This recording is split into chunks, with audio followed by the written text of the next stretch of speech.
Hello everybody and welcome to tonight's MAH-TV. I'm here as usual with Nicky Lambert, and tonight we're talking about movies and mental health. So I'm going to introduce you to our guests in a minute, and then but before I do that, I'll pass over to Nicky so she can tell you how you can join in tonight. Hi everybody. Everyone has an opinion on movies and films, and we really hope you'll join in with us tonight. So the ways that you can do that: if you're on Twitter, you can join in with hashtag MHTV, or you can join us on Facebook Live and just make comments as we go along. So please do join in. Thanks, Vanessa. Lovely, thank you. So I'm going to go over to Dan first because you're at the bottom of my screen. Can you just maybe start with an introduction and tell us what your interest is in movies and mental health? Yeah, Scott's going to grimace here because when I start introducing myself, I'll finish in about half an hour and then we can kind of close up and stuff. I'll try and keep it brief.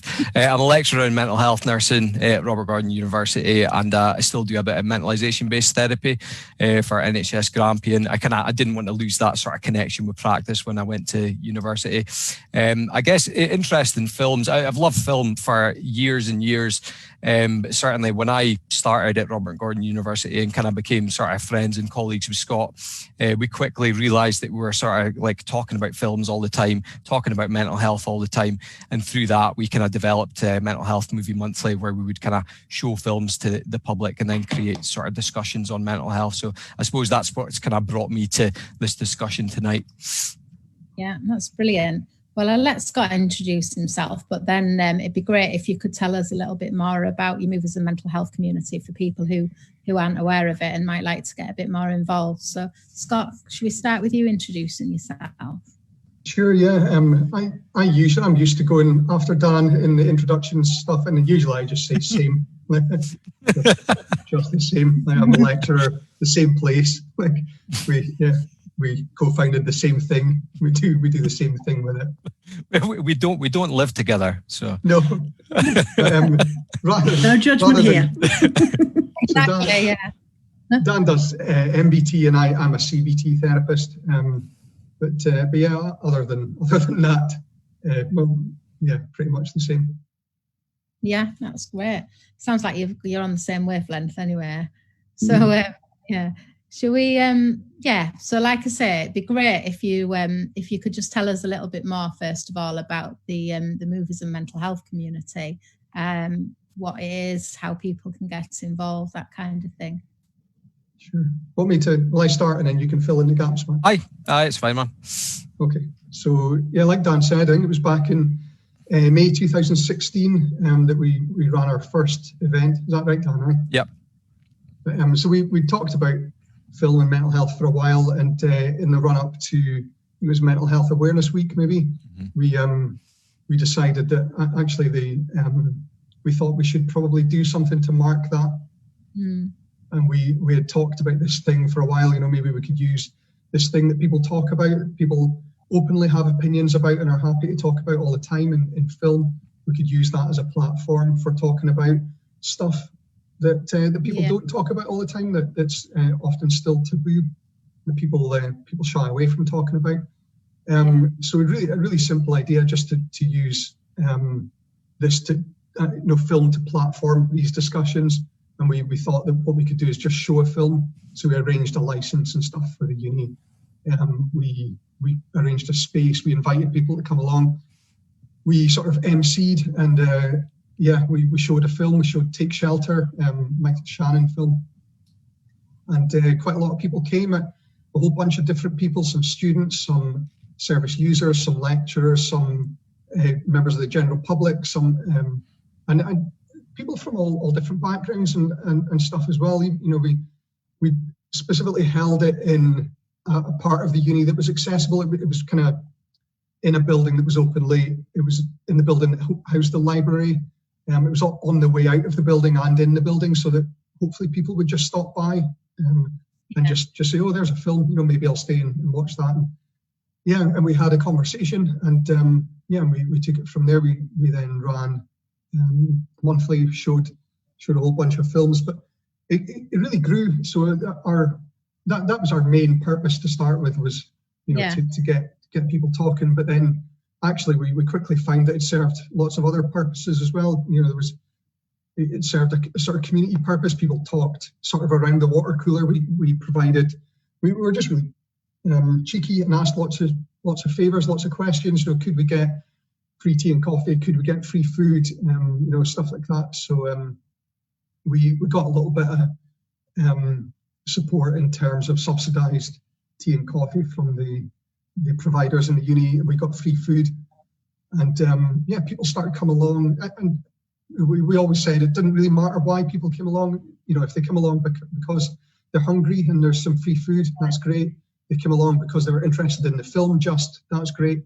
Or if they came along because they really felt that they had, something useful to contribute in terms of talking about mental health, or they wanted to learn something about mental health. Any reason really was fine. So we found that it started quickly to kind of serve lots of purposes. People looking out for each other, people sharing experiences and stuff, which was really good.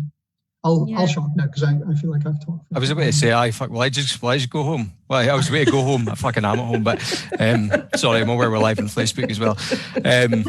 I know you've covered a lot there, Scott. But I think the community aspect was something that we didn't necessarily kind of foresee that or plan for that, but it was something that happened really naturally, and it was really beautiful. And I think, working in mental health, certainly the divide between professional and service user, there's sometimes a kind of a power dynamic there, and what our showings does was just sort of totally break that down. You're just human beings in a kind of cinema-like setting, and you're watching a film, and it was getting people with lived experience and professionals eating pizza together, having conversations together with each opinion of equal kind of worth and equal merit.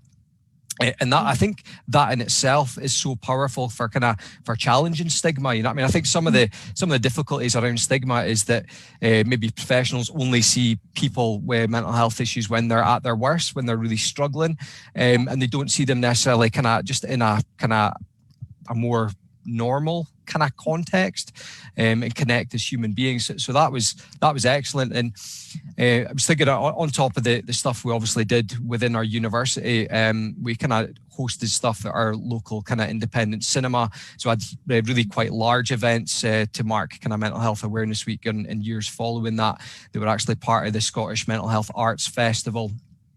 Where we had I think a couple of hundred folk in screens and engaged people in conversation. And we also kind of hosted workshops at a university in Finland as well. So we kind of brought our idea overseas and had some useful discussions around that. So it's a really, really simple idea, but it's actually worked really well whenever we've managed to do that.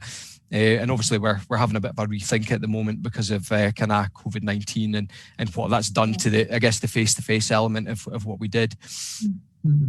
I think one of the key things that we kind of always said was that we wanted to make it safe for people as well. Wanted people to feel valued, but also to feel safe. And we felt that our experiences as mental health nurses, but also as therapists and educators, maybe allowed for some of that safety, that we could try and help the kind of community come together to share and value each other's experiences and stuff.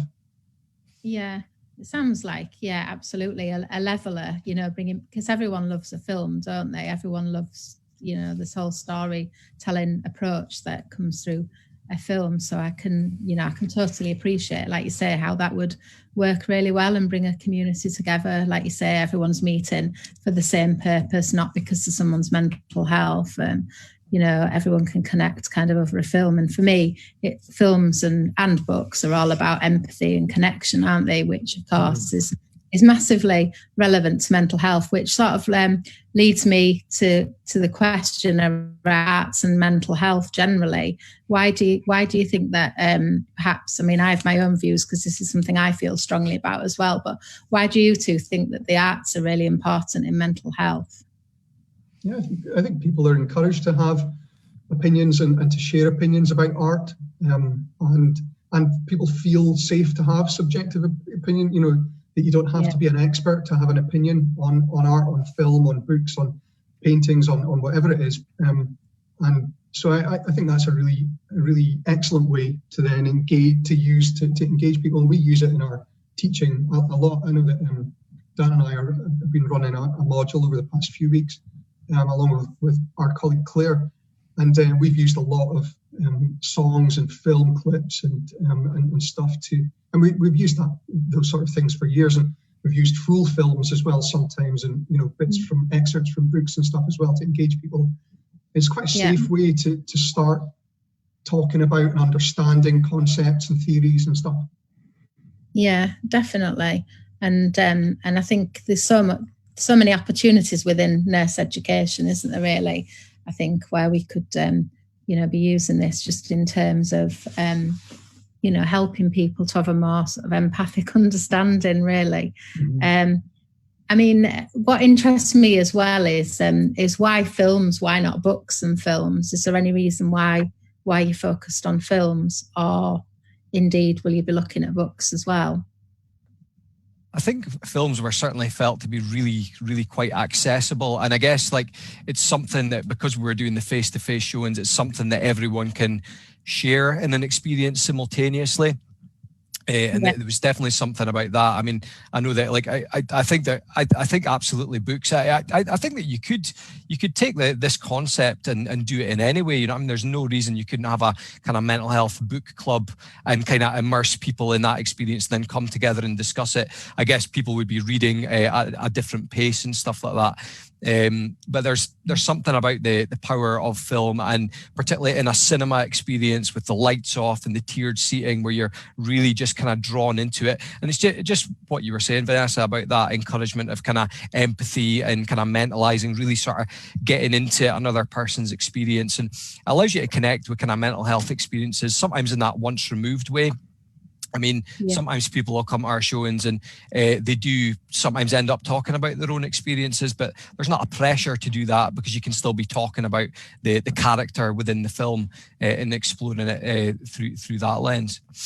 Yeah, I think we published around our work as well. We're hoping to publish again around it relatively soon, if we can get some time to. If you can pull your finger out, Scott. I knew you were going to say that. Well, just do it and I'll stop saying it. There's a tap in for you there. But there is some research around that. That kind of once removed way is a really safe and useful way to enable people to talk about their experiences, where otherwise they might not feel safe to do so. But yeah, I agree with you. I think we could have done it about books or about TV shows or whatever.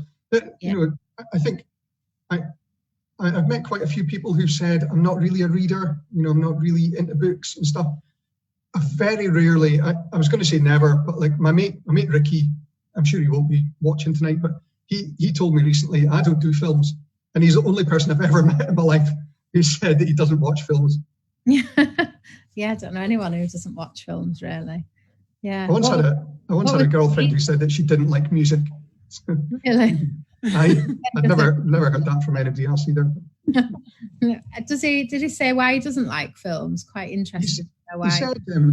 He said that he doesn't have the attention span for them. He likes TV, okay, but he prefer he'll watch golf for a long time. He would watch 4 or 5 hours of golf in one sitting, and never move from the TV. But you can't watch a film. So I don't think it's necessarily about attention span, but it's about attention span for what he wants, what he's keen for. Yeah. I think what you were saying about films as well is maybe the difference between films and books is that if you're reading a book, you kind of develop your own mental representations, don't you, of what you're reading. And maybe something about films bringing people together as a community, because you're all watching the sort of director's interpretation of it together, having that shared experience of what was meant. So I don't know, speculating, but something that occurs to me. That's probably, because I know, if I read a book and I watch a film, and I'm sure it's the same for all of us, sometimes you can feel really pleased with how the kind of film's interpreted a book. Then other times it's really disappointing, isn't it? Because it's totally different to the way you see it. I mean, one of the big events that Dan was alluding to that we held was the the film Mad to Be Normal with David Tennant. He played R.D. Lang, the famous Scottish psychiatrist. It's a very interesting film. And we were fortunate to have the director come up, and we did a showing of the film and a Q&A session with him afterwards, and he talked about that kind of process about, you know, it's that thing, isn't it, about truths. So that, you know, like he said, he got some hassle from a number of different camps saying, actually, that wasn't true. You know, that bit is a kind of biopic, but like these bits weren't true. And he was saying, well, actually, like as a director, that's my job is to make it engaging and interesting for people. And so he put in a love interest into the film that didn't really exist in the, you know, in real life as far as other people were concerned. But he was saying, actually, this is part of the arc. This is part of the story, and, you know, the Hollywoodization of the film that was necessary to make it engaging and to get the story out there. Then you need to build bits around it. Yeah, and that's good in the sense of what we were saying about accessibility, isn't it? Because if it was just purely on a sort of intellectual mental health theme in terms of Lang, then, you know, it would isolate a whole population of people. Whereas if you make it more about the story of somebody's life, then you're more likely to engage a wider audience. Yeah, it's interesting. Nicky, is there any questions coming through? There is questions, and I was just, if you saw me raise my eyebrows just then, it was just because our colleague Adrian has just posited the, I would say, unpopular opinion that there's never been a great movie since Young Guns 2. So this is what I'm having to deal with on social media. I can only assume that it's you guys that are making this happen. So thank you for that. Is he just a big fan of John Bon Jovi? Was he in Young Guns 2? Well, is he the one they did the soundtrack, Phillips didn't they? Person? Yeah, I think he played a role in it as well, maybe. I've not watched. I think I went to the cinema to see Young Guns 2 when it came out. I don't think I've seen it since. What can we say? Right. Adrian, you're barred from comment for the rest of the thing for that. That's gone. No, I mean, I think... I can see his typing. No, Adrian. I think that's actually interesting. Like, you know, like what is a good film as well? Like, and sometimes I find myself, I've probably said it tonight, well, that's a really good film. But like I'm always talking from my own perspective, and like Dan knows I like really, really crap horrors as well. You know, like seek out bad horrors to watch them. And I started watching one the other night. It was called Monster Brawl, and it was like monsters, so like a mummy and a witch, and I don't know, all sorts of mythical cyclops and stuff. And but they were brought to this graveyard to have like a wrestling tournament, and it was every bit as bad as it sounds. But anyway, it sounds like you've got a Sharknado on your hands there. Yeah, I quite like those sort of Sharknado films and stuff as well. I think I need to put you in touch with Adrian, who just says the way you can tell a good film is it's either got Michael J. Fox in it or Emilio Estevez. Again, unpopular opinion bar mark 2. But they've both been in some cracking films, by the way. But I think it depends what you want a film to do, doesn't it? I mean, I think there's something about your Oscar winners and stuff like that. You know what I mean? They're like beautifully told, beautifully shot, really immersive kind of experience and stuff. But then like maybe you're just not wanting something that heavy. And I'm thinking a film that myself and Scott would both enjoy again and again would be Arnold Schwarzenegger in Commando, which is like, I mean, you can't, like, that was never going to win any Oscars, but there's something about that is so kind of mindless and macho and ridiculous that it's hilarious, you know what I mean? And I get a sense of kind of nostalgia and kind of warmth and pure escapism whenever I would kind of watch that. Because we're talking about film. I was just going to say, I think it's the same with other art forms, isn't it? Like if you only read like tomes, you know, like novels that are literary masterpieces in your life. Like if that's the only writing that you ever read, you know, maybe it's quite limiting. Like sometimes maybe you just want to read a silly limerick, or you want to read like, you know, a little fun piece, or, you know, a little bit about somebody's life or something. Or, you know, in music, you might want to listen to a fun song sometimes, and, you know, you'll listen to your Beatles or Tchaikovsky, or, you know, some of the great stuff. Seemingly objectively great stuff at another time. But yeah, it's about having that freedom to and having that, knowing yourself. Maybe like sometimes I choose films to fit my mood, and other times I'll create a mood through the film that I watch. Right. I think that's something that a lot of people are really noticing. I was talking to you guys about that as well. With lockdown, I made this list of really amazing films I ought to enjoy and watch. But actually, I went back to things that I just enjoy because they have different connotations with other parts of my life. And when I'm off sick, there were about 3 films that I will watch. Yeah. And I think there's the films that everybody shares. I think something like The Princess Bride is something that people watch when they're sick, for sure. Also, a wrestling link with Andre the Giant. Absolutely. I love a film called The 13th Warrior, which has the worst casting you've ever seen. It's an absolutely appalling film, and it really cheers me up. It's got Antonio Banderas in playing an Arab really badly, in a way I'm surprised he wasn't arrested for, frankly. So we do have some questions though, so I'll come to questions. Scott, I feel if we don't put some questions in, we're just never going to get around to them. So yeah, definitely. Loads of people joining in. Nicky Haley saying, have you got a list of the films that you've shown?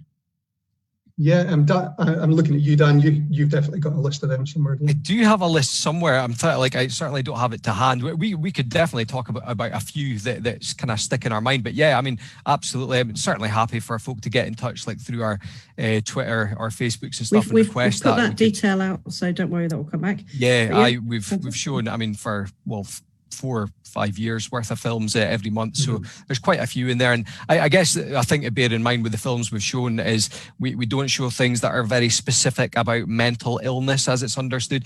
Our take is always that the mental health experience is depicted in any film with a human being. So we've shown stuff as explicit as maybe like Take Shelter and Requiem for a Dream and stuff like that. But then we've shown Star Wars, what was it, A Force Awakens, and we showed Mamma Mia as well, which was absolute tripe, but we had a really interesting conversation about how people expressed their mental health through song in that as well. So any film, we challenge you to name any film, and we could talk about mental health themes in it, as long as we've seen it. Like, that doesn't even necessarily have to have a human as a human in it. It could be, an anthropomorphized animal or sentient, conscious feeling thing. And I was thinking about that earlier today. You could show a film that didn't have any of that, but you could still have a conversation about mental health, about because humans made it. So and even if humans didn't make it, even if humans programmed a robot to make it, then you could still go back to that. Like, what were the humans doing? What was that programming about that led to this? Okay, so it takes us round to another question we've got from Craig Wiley. Are there any films that you feel portray a true reflection of mental health? I think that's an interesting one about how do you what does mental health mean? So sometimes we use the words mental health, but then what we actually hear or mean is mental illness. So are there any films that portray a true depiction of mental illness? That's a really difficult one, isn't it? Because what is an accurate or sensitive depiction of someone's experience of a mental illness is not necessarily the same accurate and sensitive depiction of someone else's experience of the same mental illness, the same label that they've been given, because people's experiences, people are different. And then mental health is even wider, isn't it? If we're talking about health, is there a film that depicts a true, gives a true depiction of physical health? Like, we probably would never ask that question, because what does that mean? That might mean Pumping Iron with Schwarzenegger and Lou Ferrigno and stuff, film about bodybuilding and stuff, or could mean Henning, could just mean people just living their life without disabilities, or living a life with disabilities but living their lives well, or without major limitations or something. I think looking for the accurate portrayal is a bit of a red herring, isn't it? I mean, because you are looking for an objective representation of a subjective experience. And maybe a better way of looking at some things, you could probably look at some portrayals that are quite sensitive, and maybe some that are quite kind of stereotypical caricature, kind of maybe exploitative in some ways. I think we could certainly argue that, but there's a lot of grey area in there as well. Particularly if you look at sort of diagnostic models and stuff like that. Loads of people could have the same kind of diagnosis but have completely different experitions. So it's really, really, really tough to answer that.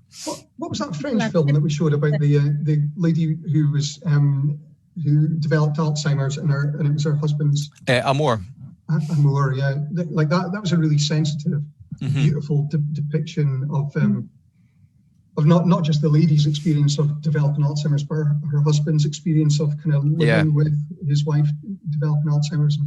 But then we showed. I always forget the names of them. What was that Ryan Reynolds one? The one that's the Voices. The Voices, yeah. So really, probably quite a stereotypical kind of depiction of guy with a psychotic illness becomes a serial killer. Accidentally. He's a bit thick. A bit kind of. Bit stupid or something, all these stereotypes around kind of people with mental illness are really ladled on in that film. Have you ever seen He Loves Me, He Loves Me Not with Audrey Tautou in it, talking to the old French? It's about erotomania, so it's a good watch. And at the end, I won't spoil it because no one's ever going to watch it. At the end, like when they think that she's been taking her medication, she's much better, she escapes out, and then the door shuts, and the person who she's got this fantasy for is made up of all the pills on the back of the door, and you realise she hasn't taken any of her medication. She goes off on a serial killer spree, and you're like that. Not the world's most sensitive portrayal there. Thanks for that, guys. But so many questions. Like, who was her nurse, and why didn't they notice that she was building a doll made of medication on the back of her door? We've got some questions here coming up about people are talking about Cars and Inside Out, talking about the kind of work around how young people get communicated to through movies, particularly those kind of like Disney movies in terms of mental health. And is that something that would you think about maybe schools, working with schools? Yeah, absolutely. Yeah. We showed Inside Out, and we showed Pinocchio as well. We showed a number of kind of children's films as well. We showed My Neighbor Totoro, the Studio Ghibli film, and some beautiful Japanese or Korean Irish combination films. Song of the Sea, yeah, as well, yeah. Fantastic film. Yeah, I mean, like we've got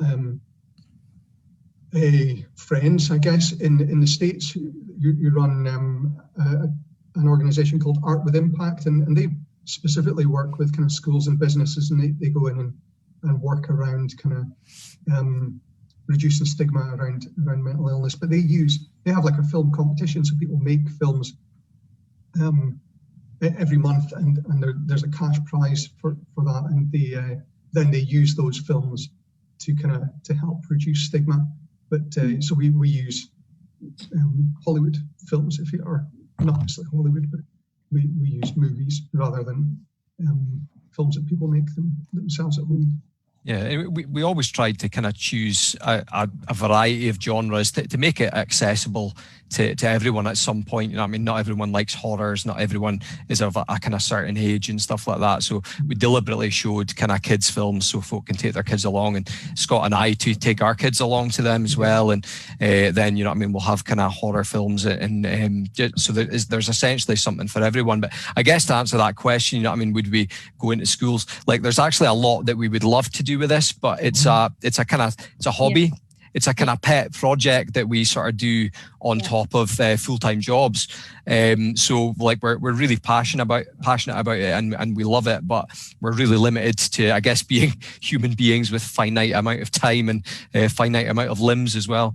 Yeah, but as much as it's a hobby and it's an interest, we think it's important as well. We think that there's some really important stuff there, and we'd love, potentially, if it could become our full-time jobs, or more of our job, if we could be given time as part of our jobs to do more of this sort of stuff, then we have loads of grand ideas. We have a book planned, we've got a YouTube channel planned, we've got all sorts of stuff planned. But it requires time. Yeah, it does. Grant's come back and said his particular interest is how mental health and distress are explored in superhero theme music movies. So we've got superheroes everywhere. I wonder if you guys had any thoughts on superheroes. That's definitely Dan's ballpark, that. Yeah, I don't to be honest, I've not seen any of those Avenger kind of type films in quite a while, because they were getting quite formulaic for me.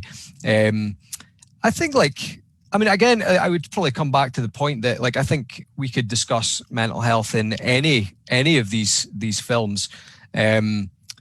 I'm quite interested in, I don't know if anyone's seen The Boys that's on Amazon Prime, but that's kind of the anti-Avenger kind of type thing. And there's certainly a lot of really, really interesting kind of mental health themes in that. And I mean, that little Spider-Man trope where great power comes great responsibility. But in The Boys, as you can see, great power for these superheroes actually corrupts them absolutely in a lot of ways as well.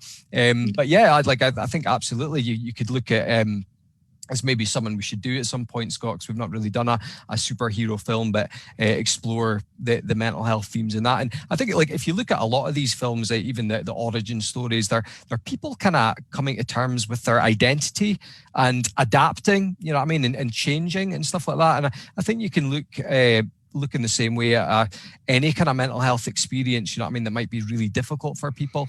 Mental health is not something we can like overcome and cure in the same way that we can with sort of physical health issues at times. So what we have to do is kind of learn about ourselves, and we have to develop and grow. And I think you could maybe map that onto a lot of these kind of superhero films. But think about adverse childhood experiences. They never list becoming a superhero because you've been traumatized as a child. Like adoption, parents being killed in front of you in an alley. I mean, this is all classic superhero stuff, isn't it? They don't say alcohol use in these movies. So a lot of love for The Boys online, by the way. That was a particular favourite for people. I need to get around to that. That's good. Like just to publicly shame Scott has not yet finished watching Breaking Bad. I didn't start it when it came out. I only started it like to be fair, 2 years ago or something. Probably started about 2 years ago. And I haven't I'm on episode 2. Gone away from it and come back to it. Yeah. I've watched other things in the interim. People talking about that having fun together being an incredible therapeutic activity. So even beyond like the actual movie itself, that bonding where everyone's having the same experience at the same time. I think you touched on that, didn't you, in the movie sense? So how are you going to think about adapting then if we can't have that really bonding, in the dark, hearing a story, just like you would with a saga back in the day, with around a fire? How are we going to replicate it? We did a Twitter. I think we did 2. Did we? We did District 9. And what was the other one we did? What was the other one? I can't remember now. But we asked people to watch. We picked films that were on streaming platforms, and we asked people to watch the same film as us.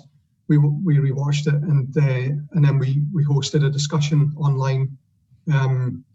We kind of sat and facilitated a discussion around that, and we've talked to people about the possibility of doing a sort of watch party, which is something a little bit different. I think, like show the film and have the discussion while the film's on, while we're all watching it at the same time. We've talked about other stuff, whether we would do just kind of 1 or 2 big events once we're allowed to gather together again. But there's some love as well coming on for the Umbrella Academy. If you guys have any thoughts on that? Yeah, I haven't watched that. People are very up in that one. My wife watched some of it, so I caught some of it. I actually looks really interesting. Yeah, absolutely. So I think I will go back to that. The follow-up question is, what's your favourite movie? Which I think is so hard to ask somebody who's a movie buff. Let's just put you on the spot, though. It's really tough. I mean, I can cite my favourite movie. I guess the one that I always go back to, which is Akira. I think it was 1982, the Japanese animation. I've loved that for a number of years. I mean, I think I saw it when I was about kind of 10 years old at a sleepover at a friend's house when we were kind of in a caravan. We stayed up late and watched it, and it was just sort of blown away by it. I mean, I think you watch it maybe through a different lens the older you get. And certainly what I see in that film, the kind of character Tetsuo that develops kind of godlike powers and is sort of battling a kind of a drug addiction at the same time, is just that sort of sense of kind of figuring out who he is, trying to deal with this kind of sense of power and kind of becoming otherworldly. And it's just a mind-blowing experience. It's so beautifully kind of, I was waiting to say beautifully shot, but I don't know if that counts with animation and stuff, but it's beautifully choreographed and kind of and scripted. And there's something about that sort of teenage angst combined with godlike powers that I really connected with. I mean, I'm sure we've all been there in terms of kind of figuring out ourselves, particularly during those kind of teenage years, and imagine having godlike powers at the same time and stuff. And I remember slamming my door in my house and stuff, like imagine like sort of destroying cities and stuff like that, because I would have had the anger that I could have done that. But yeah, I still adore that film, and the like all the graphic novels and stuff, they're just actually behind me, just out of shot. And yeah, there's something about my own sense of self and my personal experience that really connects with that. And I think that's why that's stuck with me as my favourite film. About you, Scott? I find it really difficult. I think like two films that I probably always go back to are Kind Hearts and Coronets, like an old Ealing comedy with Alec Guinness, and he plays both the murderer and all the people that he murders. So there's lots of kind of, it's just a funny film, really. And then Spartacus as well, the old kind of, well, I guess Gladiator kind of ripped it off. I quite like Gladiator as well. But I love the Spartacus character and the way that he touches people. Like he's not a very warm kind of person to most people, apart from his wife and his kid. But you don't really see much of that relationship. You know, he's kind of taken away from that quite early. But people are drawn to him. I guess he's quite a sort of strong, silent type, but he adapts to all the kind of the horrors that happen to him. He's very flexible, very adaptive. I guess that's quite key, and that kind of ability to adapt, quite key to kind of being able to maintain a reasonable state of mental health throughout the film, in order that he has a purpose as well. You know, we talk. In fact, I was teaching about spirituality just the other week, and talking about purpose and meaning in life and stuff as part of that. His purpose is really clear to get back to his wife and kid, and to be part of that family unit again, right to the very end. How about you, Vanessa? Films. I don't think I've got a favourite film. I think it depends. Depends what mood I'm in. Like like we were saying earlier, sometimes I like to watch a film where I learn things from. Other times I just like to relax and watch a film for a bit of stress relief. But if I was to think about a few favourite films, I love Crouching Tiger, Hidden Dragon in terms of the sort of cinematic beauty of the film. I love Bridges of Madison County. I think that's a beautiful film. I love quite like Lost in Translation. What else springs to mind? There's a film that I absolutely love with there's a series of them with Ethan Hawke and Julie Delpy. Before Sunrise, before Sunset. So very different to your choices, but I guess I suppose that does make me wonder, do you think, with you two being male, do you think there are any sort of gender biases around the films? Who chooses the films that you watch, and is there a split around gender, or is it quite mixed, the people that attend? No, it's a good point. It's something that we've talked about. So generally we have picked the films, but what we always do is encourage people to get in touch, let us know if they want to show a particular film, and if they want to and they feel comfortable to then come and talk to, tell people why this is why I chose this film, or this is why I think this is a good film for us to watch, or to then be part of the kind of facilitating the discussion, or take that, and we've run Twitter polls a few times. That was how we ended up showing Mamma Mia, actually, is we said, so Dan, remember when we were in Finland at one time giving a keynote speech at a conference, Dan said we've shown every genre of film, and then I said, well, actually we haven't shown kind of rom-com, because we'd had a conversation with another lecturer the night before, and she talked about rom-coms, and it came from that. We said, well, actually we need to, in order for us to say we're open to showing every genre, then we have to do that. So we ran a Twitter poll, and we hoped that people would pick When Harry Met Sally, but they picked Mamma Mia. This is what happens, democracy. Absolutely. Yet again. A few holes in that one. Absolutely. So I'm just looking up at some of the questions. Some of the stuff actually we've had these questions already. I think things about where are you going to head next with your projects, and I think you've sort of filled that in a little bit. Yeah, so I've hopefully another publication about a little bit of research that we did around student experiences of attending the initiative, and potentially time dependent, but potentially a few kind of in-person events, hopefully if coronavirus allows, and maybe some sort of presence online where we can engage with people in a slightly different way. Yeah, even if it's just us watching a film and then us having a conversation about it, that's sort of how it started, you know what I mean, with us just kind of sitting next to each other at work, and we think maybe kind of, I guess, scaling it back in terms of where we used to be showing films once a month, maybe sort of smaller, I guess less frequency of these events, but kind of trying to make them a bit more targeted and a bit bigger, and then we can do something like have a bit of an online presence to kind of build that in the meantime, and that can engage like a variety of different people, you know what I mean. There's, I guess, you know what I mean, we're sort of limited to our geographical location. That can get us out to a wider audience and get that conversation wider as well. Got a few last questions, if that's any good. Yeah, sure. So someone's commenting about the fact that about watch-alongs. So there's a few different comments on Facebook and on Twitter about this idea about, you know, connecting up. And there's comments that a lot of streaming services have just twigged that people like to do that, particularly in lockdown. And they're saying, you know, Disney and people like that are looking at the ability to watch at the same time on the screen. So they're trying to share that thing. And it'd be interesting to know if this helps with student mental health, for helping people to come together, especially those who feel lonely. Dave's chipped in saying, if I had to say what's my favourite film, I'd have to say The Hateful Eight. Another bizarre choice. Love that about you, Dave. That's great. There's a pattern emerging with Dave's choice of films and favourite actors. So aggressive. And then is the film The Shining about mental health? That's the good question.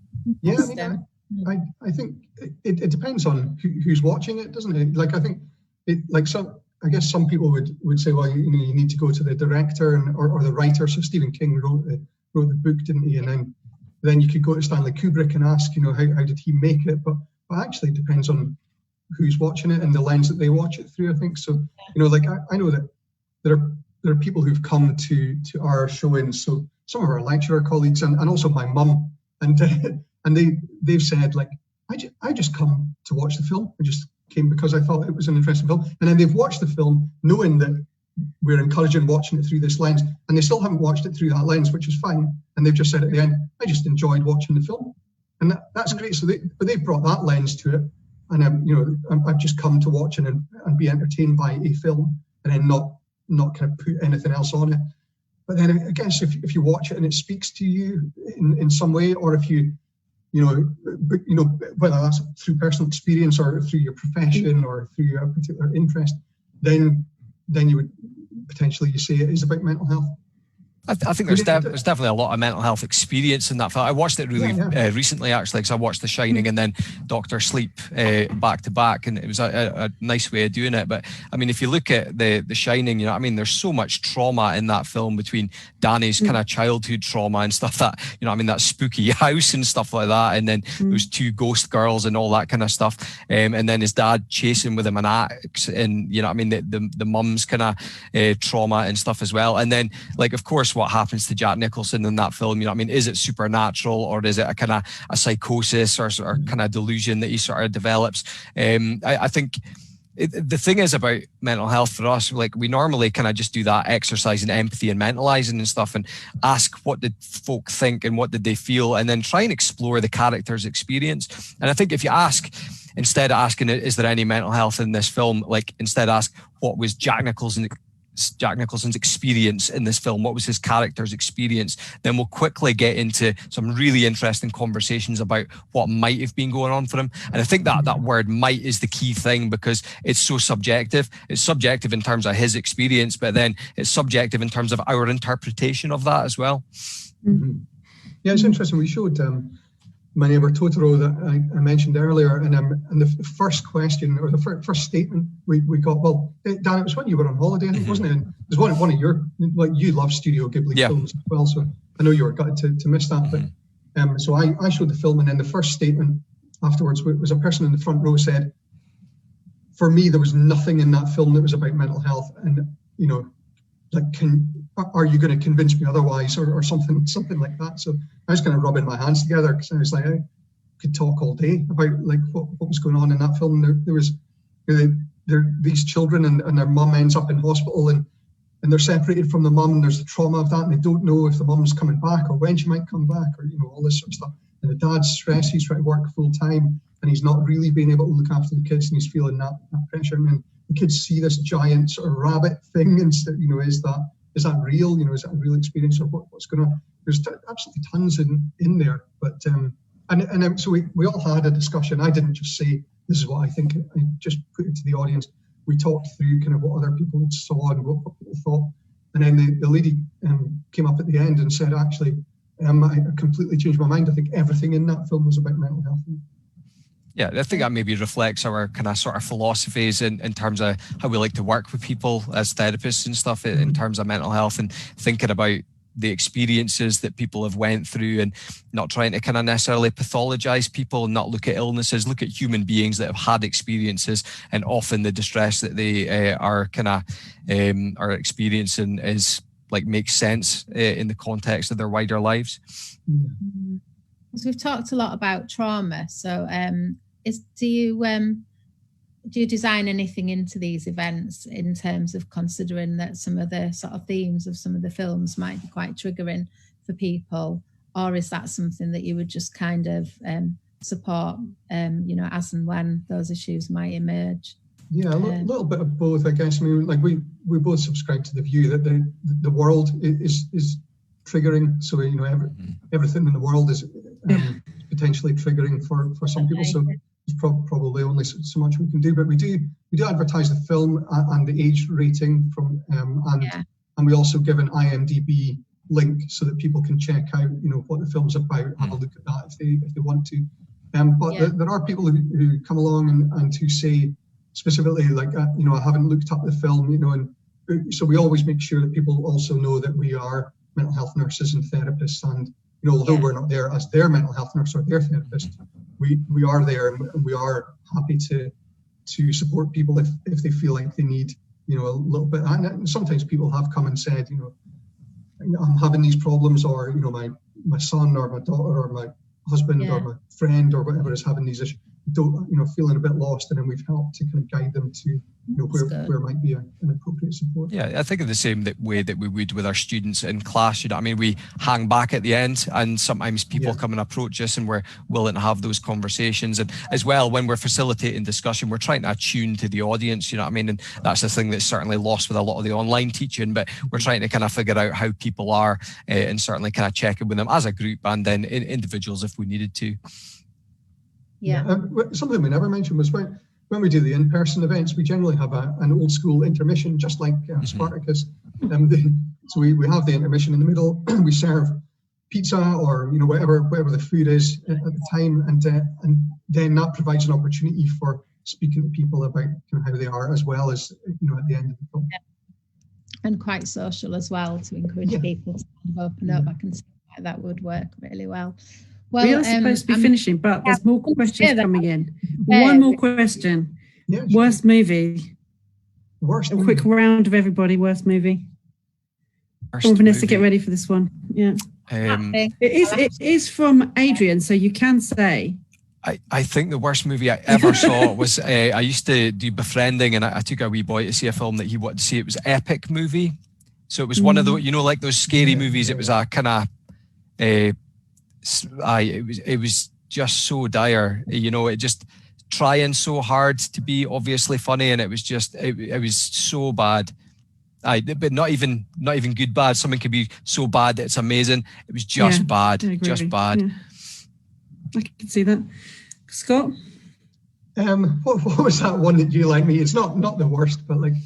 Don't even do it. Event Horizon is it like a cracking film, and It wasn't the worst film. Like, I don't think it's the worst film, but it was what came into my mind when you said worst film. Like, I knew it would annoy Dan, but like, I think there's something about, like, he watched it at a particular time in his life where where the effects and the acting in that film looked quite good. And to me, like, I watched it's it a cult last year or classic. something. I'm not having it. It's a cult classic. That's fine. But I mean, that's what we're saying, isn't it? Like, one I have person's to agree favorite to film can be disagree. another person's worst film. But like, I really, like, I watched it all. I persevered with it, but I thought, I don't know, it looked bad. Like, just the look of it looked bad. And then Just keeping it inside, Dan, is killing you, isn't it? I know that you don't often watch Blu-ray discs, and I think you watched a Blu-ray disc. It made it look clearer. So, and sometimes then it looks so clear that it looks like kind of behind-the-scenes footage. I think that's honestly done something to it, because fair enough, you didn't enjoy it. It's no way as bad as you're kind of making out. It's that guy's best film. No, like I say, like, I'm going to have to cut you off, guys, and come to Vanessa, because this is clearly unresolvable. The West Bank's going to get sorted before this is. So let's just go back down to Vanessa. Well, I honestly can't think of one, so I'll have to tweet it later. Do you know what? We've got a couple here. Nicky Haley saying The Cabin in the Woods, and Adrian Jugdall says Last Boy Scout. I would have to say worst movie. Love Actually. I hate that film.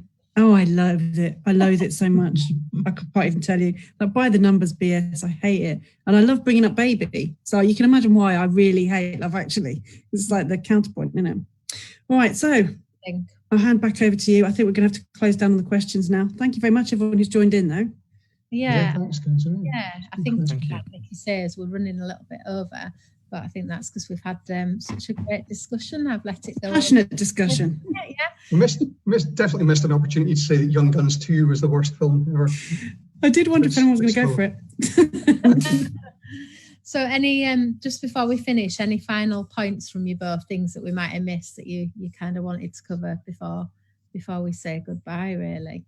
I don't know. I mean, like, I think one of the nicest things that somebody ever said to us once we'd been showing films for a while, came up to us at the end and said, "You've changed the way that I watch films." And I think, like, if you go into, and I think that's probably the same for us now, you know what I mean, now that we've been facilitating discussions around it, you can actually really enhance your understanding of human beings through engagement with the arts. There's one of my old kind of psychotherapy supervisors that said you could learn as much about psychotherapy from fiction as you could from any textbook. And I think that is because you immerse yourself in human experience. And if you really think about it, then there's a lot to be gained from that. I think along the same lines, someone also said you've ruined films for me.